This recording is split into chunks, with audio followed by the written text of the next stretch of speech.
Assalamu alaikum warahmatullah. Ashhadu an la ilaha illallah wahdahu la sharika lahu wa ashhadu anna Muhammadan abduhu wa rasuluh. Amma ba'du fa'udhu billahi minash shaitanir rajim. Bismillahir rahmanir rahim. والذين يقولون ربنا هب لنا من أزواجنا وذرياتنا قرة أعين واجعلنا للمتقين إماما. When it comes to the teaching of our children, all sorts of methods and technologies have been used throughout the ages to promote their education and learning. Chalkboards, textbooks, computers. Parenting is thought of as a very daunting sometimes and very complex process. But in this verse of the Holy Quran, Allah Ta'ala tells us that for effective parenting, it is often actually the simple and most natural methods which are the most effective. The parent's righteous model at home is in fact a classroom for learning all good virtues. The best methods are our own righteous examples. These are the methods and technology that the Quran and Allah Ta'ala have told us to use.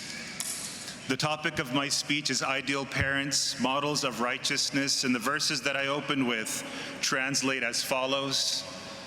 And those who say, our Lord, grant of our wives and children the delight of our eyes, and make us a model for the righteous. The promised Messiah ﷺ elaborates on this idea of being a righteous model for our children. He says, and I quote, I pray for my children and see to it that they follow broad principles, etiquette, and teachings.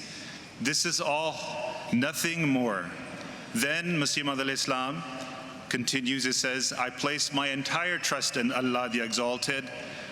The seed of goodness that is present in each of them, according to their nature, will flourish when the time comes, end quote.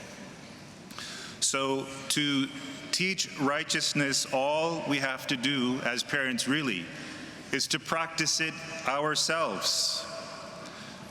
Greeting others with a smile in the presence of our children, to speak a kind word to a stranger. If we see an animal, to show our compassion. This is our way to teach these virtues to our children. If we want to teach our children honesty, then we must practice it and speak truth ourselves in the face of pressure. To teach our children how to accept responsibility, we have to acknowledge our own mistakes rather than offering up excuses. If a waiter gets an order wrong, instead of getting frustrated, set the example of patience and acceptance for your children. And the beauty of this approach is that it actually costs you no extra time. It is not dependent on any weekend programs at the mosque or activities of auxiliaries. Too often we rely on the classrooms of the mosque and the classrooms of the auxiliaries and forget about the classroom that we have for them at our own home through our own example.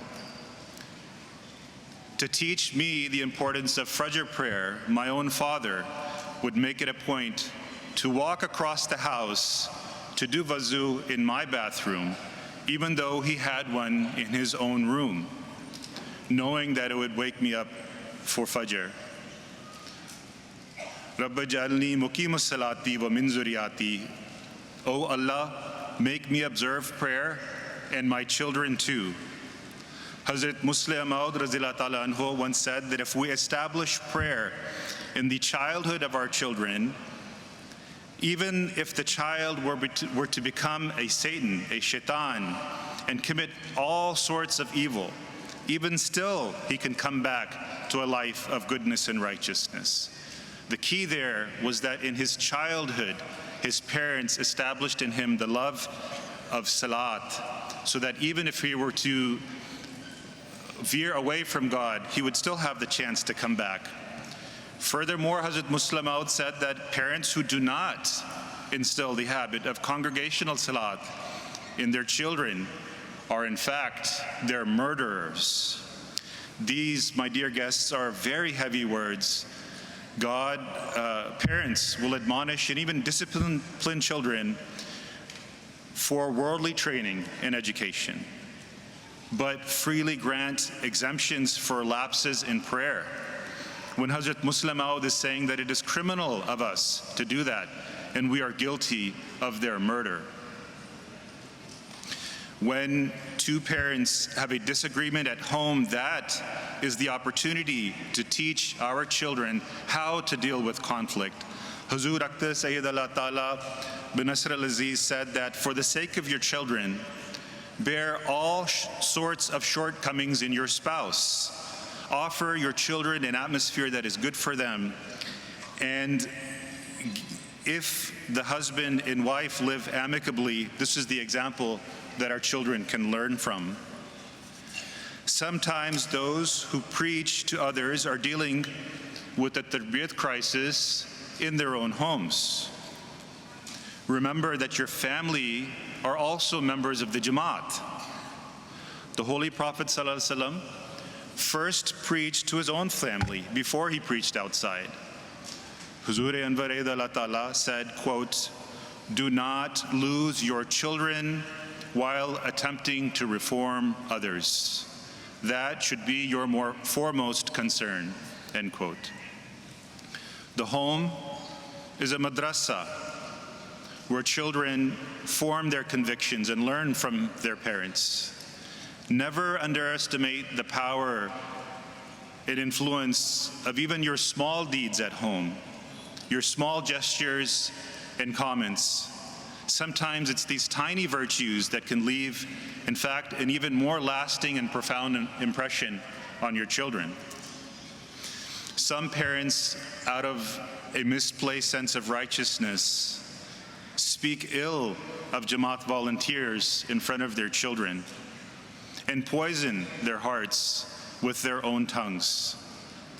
We think we are only venting, but our children believed us and became bitter against the Jamaat.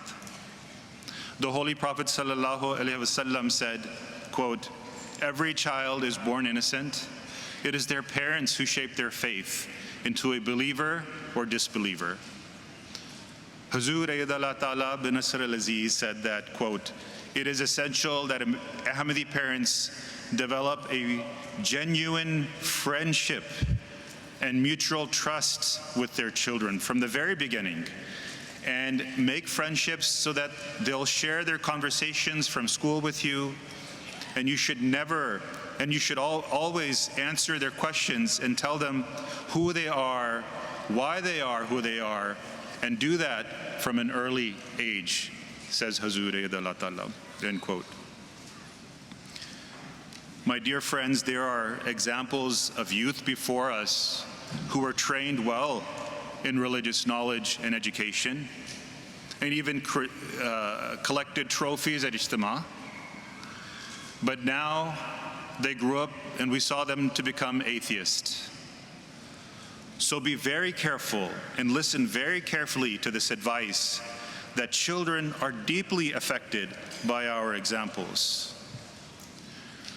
The word disciple is derived, the word discipline is derived from disciple.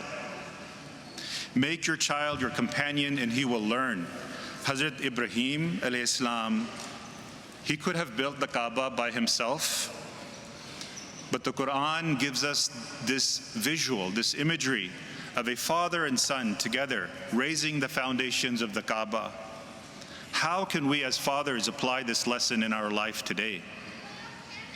Huzur Allah Ta'ala says, quote, "Talk to your children every day and tell them those things that will bring them close to Allah, the Almighty, and His Prophet, sallallahu alaihi wasallam," end quote. So tell your children about God's favors and how He's answered your prayers, so they believe then in a living God. over meals, over car rides. If you get in the habit of talking openly, you're able to help them through their challenges. The Quran gives us the example of Hazrat Luqman, who endeared his son to him and admonished him with parental words of wisdom. Our speech, our words, are also a deed which we need to give to our children and provide for them. But can we do this if we take out big mortgages, take second jobs, live a lifestyle beyond our means? Because it will take time to be present for our children. In order to relieve ourselves of the responsibility, sometimes we give our children a phone or a device. They say it takes a village to raise a child. But what kind of village have we handed our child to exactly? The same US Surgeon General who has issued a warning label on cigarettes and alcohol now wants to issue a warning label on social media apps that they pose, quote, a profound risk to the mental well-being of teenagers, end quote. The children themselves have spoken. Teenagers themselves, when surveyed, are now saying that social media has mostly had a negative impact on them. This is their own words, their own testimony. Hazur Eid al-Atala bin Nasr al-Aziz said that our children, we should, as parents, extend our friendship to them. And in this example, he uses the example of the Quran, which mentions Hazrat Ibrahim alayhi salam, when God tells him to take 4 birds and attach them to yourself. And when the time comes, let those birds free, let them come out and leave. And then call them to you, and you'll see that they will say labak, and they'll come back to you. So this is the power of developing a bond of friendship and love with your children, so that later in life, when the time comes for them to leave your vision and your supervision, that when you call on to them, they come back to you like the birds came back to Hazrat Ibrahim. It is sometimes said that we are parents, we live in the West, what can we do? It is very difficult here. But Hazur Eid al-Atala too raised his children here in the West. He raised his children in a Christian majority Ghana in West Africa. His son went to college in the United Kingdom in a Western university. So what did Hazur Eid al-Atala bin Nasr al-Aziz do for his children? In an interview with his son explained that Salat took precedence in all that they did at home. This really stood out before him. In the image of his father, he says he recalls when he was a child, completely cut off from all of his surroundings and absorbed in prayer, left a powerful image etched in his mind from that day forward. Hazur Eid al-Atala gave advice to our daughters and mothers and said that they should begin donning the scarf and head covering early in life.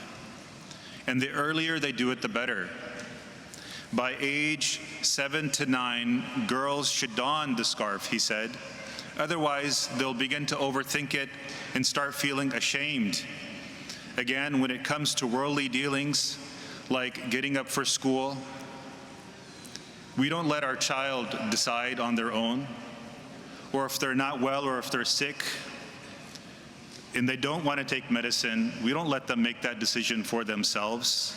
We tell them, we're the parent. We know what's best for you. We will tell you what you need to do. So you will need to tell your children sometimes what they need to do.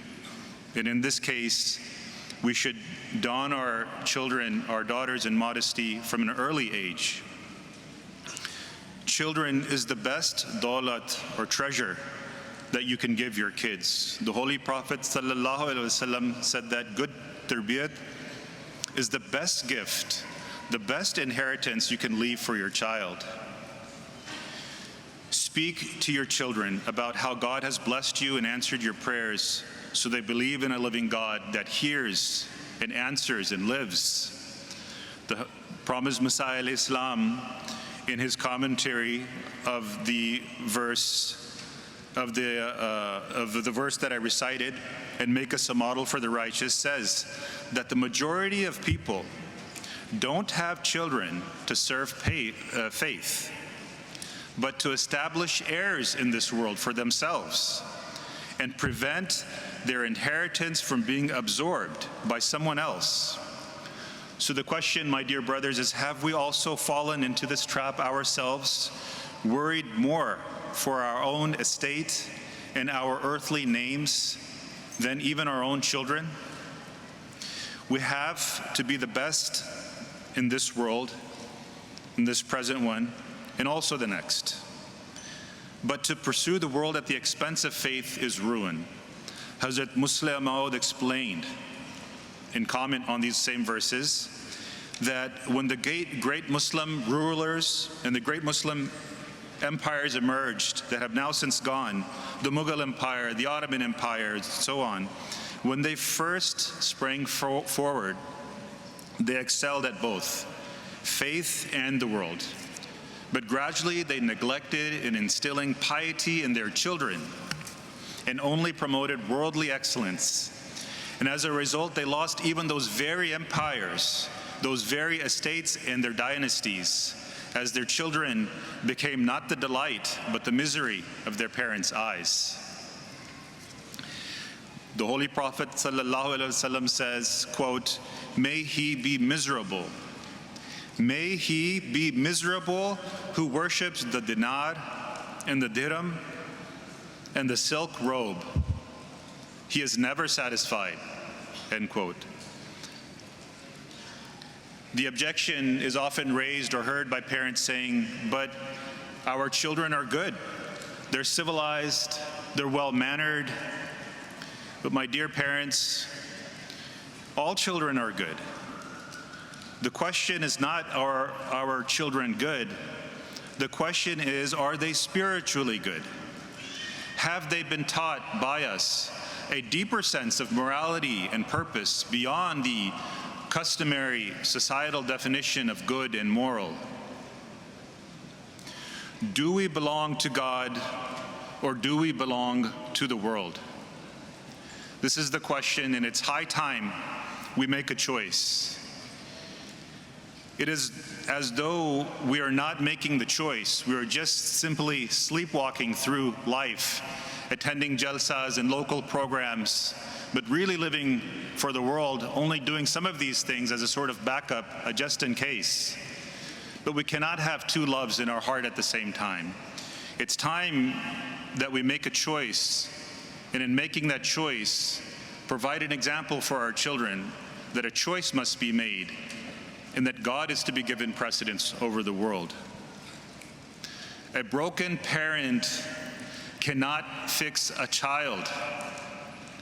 A parent who does not have tarbiyat cannot do the tarbiyat of a child. Our children are not the problem. Our children were never the problem. The promised Messiah al-Islam said that when he heard of parents who were harsh to their children and cruel to them, he was deeply hurt. And he likened it to idolatry, to think that the tarbiyat of your children ultimately were somehow in your own hand and not God's. Instead, the real stick a father carries is his righteous conduct. Spare this rod and spoil the child. Before the age of 10, a child in Islam is blameless anyway. What good is hitting and being cruel to the child going to do? Their sins are less than yours.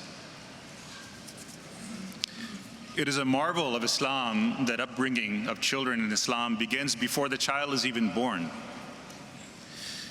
Even when parents meet in private, the Prophet ﷺ taught a prayer for them to pray for righteous and pure offspring. Then when a child is born, the azan is called in his right ear, in takbir in its left ear. And this is, yes, it's a message for the child that it will be prepared as a servant for God. But although it is given in the ear of the child, it is a message also for the father that from this day forward, the spiritual responsibility of your child is yours.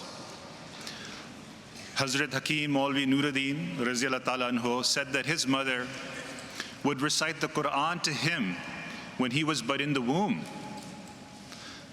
Hazrat Maulvi Ghulam Rasul Rajiki Raziyallahu Ta'ala Anhu said that the mothers of his family would do wuzu before breastfeeding their children.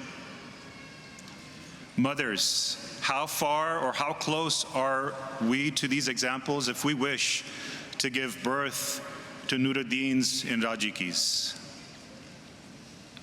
Egyptian soldiers were sent to kill the Prophet Moses alayhi salam. And the Quran gives us the story of how his mother put her trust in Allah and put that child in a basket and cast the child out, but an infant child, into the river Nile, not knowing whether her son is going to live or die. She placed him in a handmade basket and left him to the currents of a vast river which took him away. Just imagine the prayers that must have lifted from her heart at that moment for her child who was in danger. Do we find ourselves in this state of prayer when we cast our children out into the world, not knowing whether they will live or die because of the spiritual choices that they make? It's their spiritual life that is at stake, which is more precious than even their physical life. And like Hazrat Musa alayhi salam, the fate of a nation depends on it. Our parenting efforts are no better than a fragile basket woven by hand, set afloat against impossible odds. That basket can only be made waterproof by dua and the fazl of God. Whether our children marry outside or inside, whether they leave the faith or stay in, it's a matter of life or death of a child. It's a moment of truth on our parenting and a day of reckoning for which we are not prepared. Children, when you come of age, you have every freedom of choice. When Hazrat Nuh alayhi salam told his children to board the ark, 3 of his sons listened and 1 did not. That child ignored his father's warnings and chose to stay on the mountain, an illusion, and it proved to be a grave mistake. A wave came and Hazrat Nuh alayhi salam saw his son drown before his very eyes. My dear children, God has given you the right of choice. There is no compulsion in religion. There is no compulsion in matters of your marriage choice. God says He will test us as parents and as in faith, not with just loss of wealth, of property, but also with loss of children. The promised Messiah alayhi salam said that children, even if they remain alive, can become a trial without the grace of God. End quote. Parents say, my children are too young right now, let them get a little older. And then when they're older, they say, they're adults, now they make their own decisions. The thought that this child is too young and that training can be postponed is dangerous and should never be entertained. What we celebrate on Eid al-Adha is not merely the courageous offering of Hazrat Ibrahim of his son, Hazrat Ishmael. What we are actually celebrating is the 12 years of childhood tarbiyat that Hazrat Ibrahim did of Hazrat Ishmael that led him to say the verdict that, "O my father, do as you are commanded, you will find me patient." This is the lesson that Allah Ta'ala gives to us in the Holy Quran, that do your children's tarbiyat when they're young. And now we remember that day all over the world. Rabbirhamhuma kama rabbiyani sagira. Parents are told in this prayer of the Holy Quran by God that as parents we will only have God's mercy when we do the tarbiyat of our children when they are sagira, when they are sagir, young. So we cannot afford to delay the tarbiyat of our children or to offload this responsibility to anybody else, the Jamaat, the auxiliary, or anyone. The Quran says, quote, "Save our families from the fire." Now tell me, what father would let his child burn in a fire? The Quran also says, quote, "Kill not your children." By neglecting their upbringing, we become their murderers, says Hazur Allah Ta'ala. And those mothers will not find paradise, but hell under their feet. My dear friends, my dear children of Hazrat Masih Maud alayhi salatu wasalam, your names carry immense significance in history, which we do not even appreciate at this time.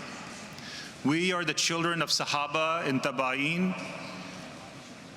We are the children of spiritual pioneers. Ahmadiyyat will triumph in time, but will we still be a part of it?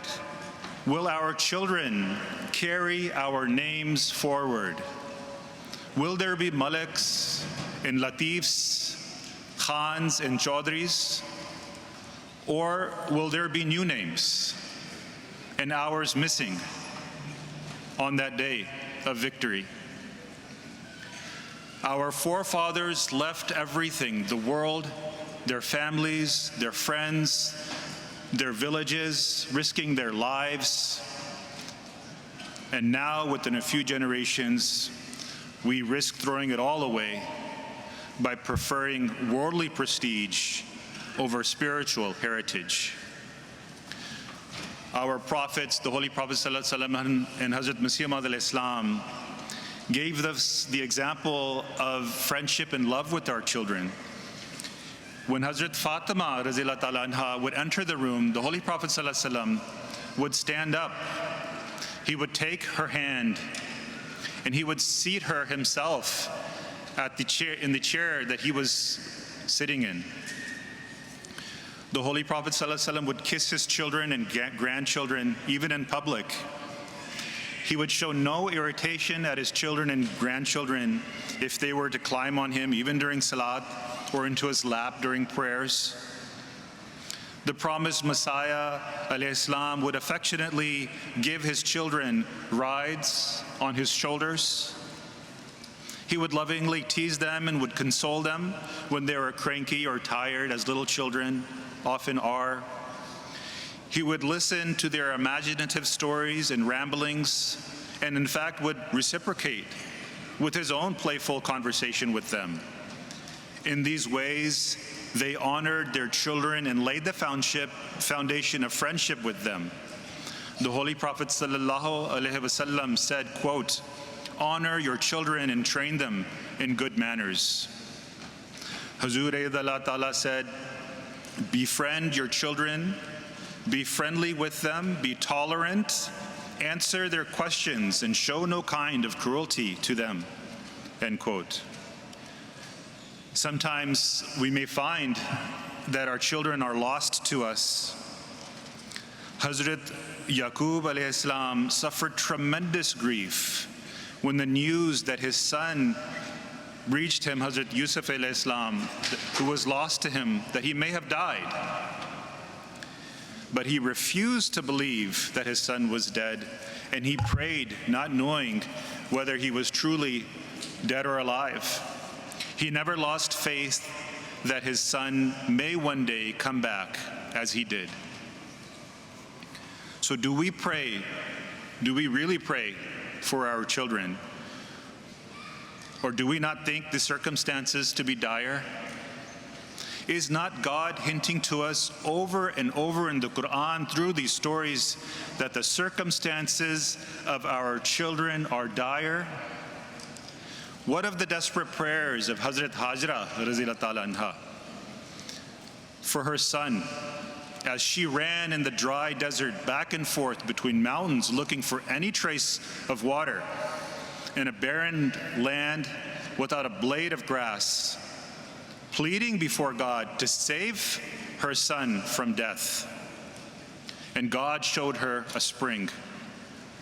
In fact, nothing truly can happen unless we realize that the lives of our children is what is at stake.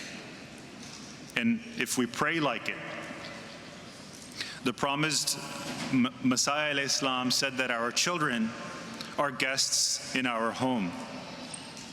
So our children are an amanat, a trust, and we are their caretakers for a short period of time. They don't belong to us. Rather, we all belong to Allah. We all return to Him. And in a sense, when we die and present ourselves before God, then our children, our enemies, or anyone for that matter that we've met, all of the people in our life, we're all equal at that time before God. And all that remains is how we have treated them.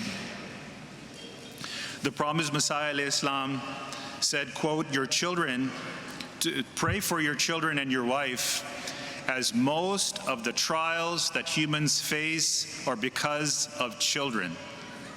The promised Messiah once again says that most of the trials that humans face in life are because of children, end quote.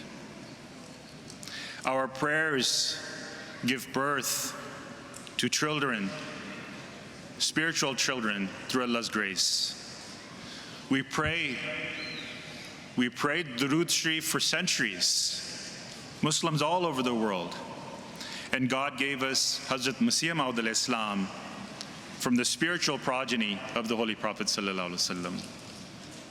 Hazrat Masih Maud was the marvelous fruit of 40 days of seclusion, reflection, fasting, and devotional prayers. Beautiful children come from beautiful prayers. Endear our children to the Holy Prophet sallallahu alaihi wasallam by sharing his ahadith and life story with him, so that they can naturally incline to choose him even over you, the way that Hazrat Zaid radhiyallahu ta'ala anhu chose the Holy Prophet sallallahu alaihi wasallam over his own parents. In this also is a lesson for the children. Hazrat Ali radhiyallahu ta'ala anhu chose the Holy Prophet sallallahu alaihi wasallam over his own father, and the Prophet sallallahu alaihi wasallam treated him like a son. Hazrat Ali took a brave step that his father could not do and chose the Holy Prophet sallallahu alaihi wasallam over the example of his own parent. As did Hazrat Ibrahim radhiyallahu ta'ala anhu, who chose Tawheed and the love of one God over his father who worshipped idols. My dear children and parents, today's idols are not made of statues, but they're made from prestige and wealth. So leave this idol, and if our parents do not, then we should remember the example of Hazrat Ibrahim and choose God over the idols of today. When addressing the Holy Prophet sallallahu alaihi wasallam, the companions would say, "Fiddaka Abba wa Ummi," may my mother and father be sacrificed for you. Children, take strides that exceed those strides that were made by your parents. Mistakes may have been made by us as parents, and the odds that we as parents face may seem overwhelming. But God never forsook Hazrat Hajra. He never forsook the mother of Moses. God never forsook Hazrat Yaqub or any prophets of God for that matter. And He won't forsake us. We have only not to forsake God ourselves. If we truly believe in prayers, we would never abandon them. When we belong to God, then God belongs to us. The promised Messiah alayhi salam said, quote, indeed the prayers of parents for their children are blessed with special acceptance, end quote. Our children are the only thing, my dear friends, that we leave behind. Nothing remains of us but our children. Their tarbiyat will bless us even when we leave this life. If we love our children, then don't we want them to join us in the afterlife? So to teach them righteousness, we must practice it. May we be granted children the delight of our eyes, both in this world and the next. Ameen. Summa ameen. Jazakallah.